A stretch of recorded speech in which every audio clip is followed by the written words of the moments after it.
An empty room with a light switching on and off. A blue canvas with a white line down the middle. A urinal. People running around in a circle with their fingers up each other's butts. This masterpiece. An unmade bed. Yoko Ono screaming like a demented bitch. Modern art, or conceptual art, isn't art at all. It's one big circle jerk of pretentious twats trying to make themselves look sophisticated by ascribing meaning to something that's completely meaningless. Listen, there is good modern art, and there are many skilled modern artists. So why is it usually the most talentless, vacuous shit that gets promoted and funded by the art establishment? Well, it's partly born out of elitism. If the artistic merit of a bunch of squiggly lines can only be appreciated by a select number of privileged insiders, they can then sneer at the uninitiated and justify their own intellectual superiority. When you see someone intently staring at a Jackson Pollock-style vomit canvas, they're not really trying to ascertain its deeper meaning. It's all just an act to prove to the other pompous wankers that they're part of the same cult of aesthetic relativism, while sneering at the Philistine general public who just don't get it, despite the fact that there's nothing to get. Here's a test I give my graduate students, all talented and well-educated. Please analyze this Jackson Pollock painting and explain why it is good. It is only after they give very eloquent answers that I inform them that the painting is actually a close-up of my studio apron. Modern art snobs explain to us the genius of someone like Matisse by claiming that the invention of photography made it necessary for artists to be more imaginative and less realist. Bullshit. Ron Mueck produces the most hyper-realist works that the art world has ever seen. Yet it's Matisse who is embraced by the art establishment, while to a large extent Mueck is shunned. So again, it goes back to elitism. The general public loves Mueck because he's massively talented and his works are stunning. But the snooty art establishment loves Matisse because they can pretend to be intellectually superior to the general public by waffling on about the pathos and the intricacy of a bunch of coloured squares. Modern art is literally rubbish. From a polystyrene sculpture to a bag of waste paper, so-called works of art keep being thrown out because people mistake them for garbage. When it becomes impossible to tell the difference between conceptual art and trash, then we know we've crossed the line. It ceases to be bold, provocative, and daring, and simply becomes a worthless piece of crap. I had my own experience of this when I visited a modern art museum in Lucerne, Switzerland, appropriately named the Kunstmuseum. Seeking respite from an onslaught of modern art, you know, a leather jacket spray painted and stuck to the wall, a tape recorder of a man whining about how much he hated his parents, I found somewhere to sit down, only to be sternly told I was sitting on a work of art. A wicker chair painted orange. Seriously, how long before this CBC parody becomes real and we have people claiming to have created invisible art? It comes down to this. We have to maintain objective standards of quality and talent in order to discern the value of anything. Do you see musicians playing random notes and chords, or vocalists singing out of tune and demanding they be taken seriously?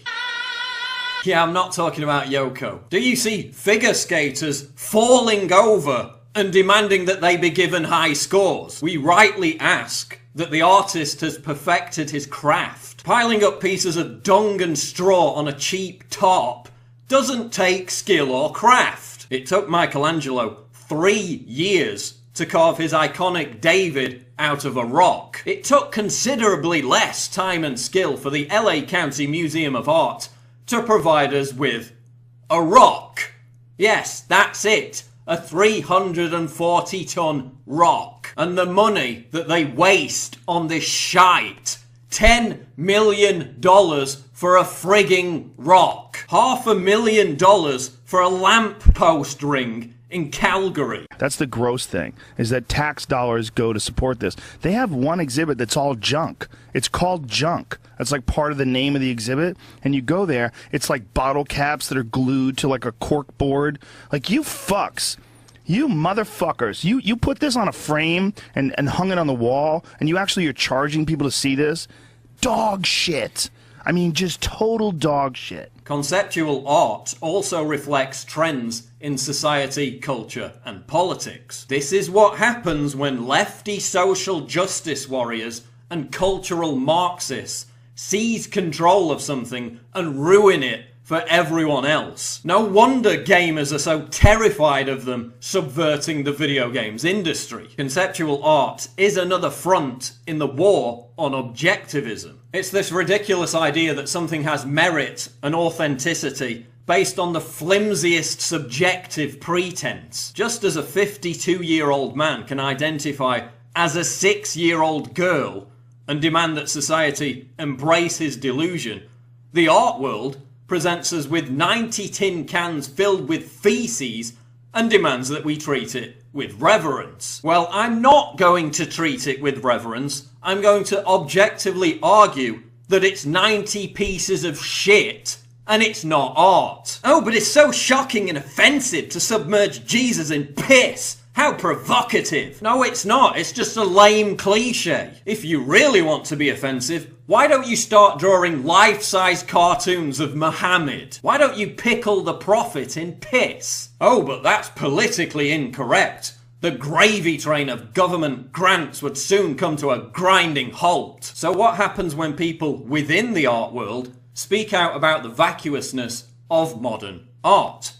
Well, they get publicly shamed and fired. Ivan Massow, the chairman of the Institute of Contemporary Art, was dismissed when he dared to suggest that the art establishment had, quote, disappeared up its own arse. Massow described conceptual art as, quote, pretentious, self-indulgent, craftless tat that I wouldn't accept even as a gift. And he's completely right.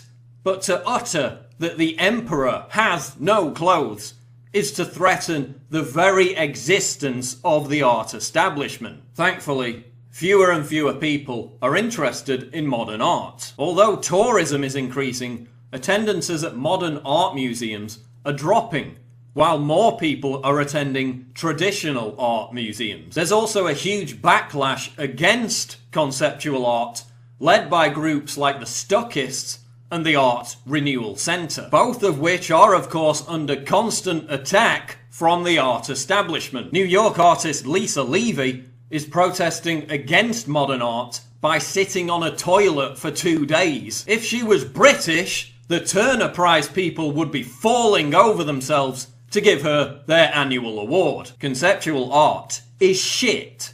It doesn't enrich our culture, it degrades and cheapens society by exalting the vulgar, the crass, and the scatological. And the people promoting it are preventing us from enjoying modern art, produced by artists with actual talent. Those people are contemptible, regressive twats who should be ostracized, shamed, and left alone to play with each other's poo while genuflecting over its artistic brilliance.